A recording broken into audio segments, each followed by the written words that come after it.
என்ன அரசியல்னா அப்படியே களத்துல குதிச்சிருந்துங்க. உங்களுக்கு ஒரு அநீதி நடக்குன்னு தெரிஞ்சா அப்படியே உள்ள இருக்கிறதுக்கு பேரு தான் அரசியல். நீங்க பிசினஸுக்கு உள்ள வந்துட்டு ஏதோ ஒரு பேர் வைக்க கூடாது. அந்த பிசினஸ்க்கு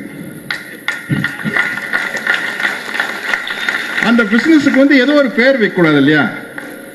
ஆன்மீக அரசியல் அப்படின்னு ஒரு பேர் அந்த பிசினஸ்.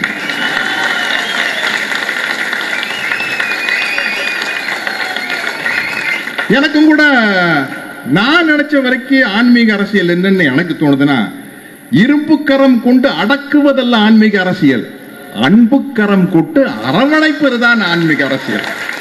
எனக்கு தெரிஞ்சது இல்லையா? ஆன்மீகம்னா அன்பு.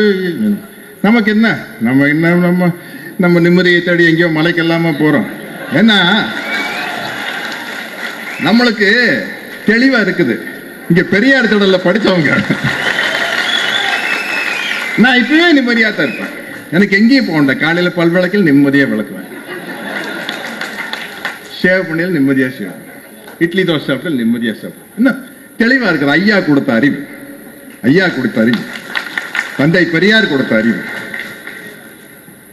ஒரு பஞ்சு டைலாக் கூட ஐயா வச்சுதான் நான் பேசுவேன், தந்தை பெரியார் வச்சு. இந்த தலையில முடியல, நாங்கெல்லாம் தலைக்கு மேல இருக்கிறத நம்பி வாழ்றவங்க இல்ல, தலைக்கு உள்ள இருக்கிறவங்க நம்பி வாழ்றவங்க. என்ன தலைக்கு மேல இருக்கிறது ஜெனட்டிக்ஸ். நம்ம இப்ப எங்க தாய் மாமாவுக்கு தலையில முடியல, எங்க அப்பாவுக்கு முடியல, அப்ப எனக்கு முடியிருக்கா இல்ல. ஆனா உள்ள இருக்கிறது ஐயா கொடுத்தது.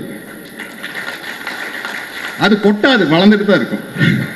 தன் வாழ்க்கையை அர்ப்பணித்து தான் நம்பிய கொள்கைக்காக, தான் நம்பிய சுயமரியாதை கொள்கைக்காக அப்படியே களத்தில் இறங்கி நம்ம எதிர்காலம் என்னாகும், நம்ம தொழில் என்னாகும், நம்ம சிறைக்கு போவோமா மாட்டோமா அப்படிங்கறத பத்தி எல்லாம் கவலைப்படாம வருவதற்கு பெயர் தான் அரசியல்.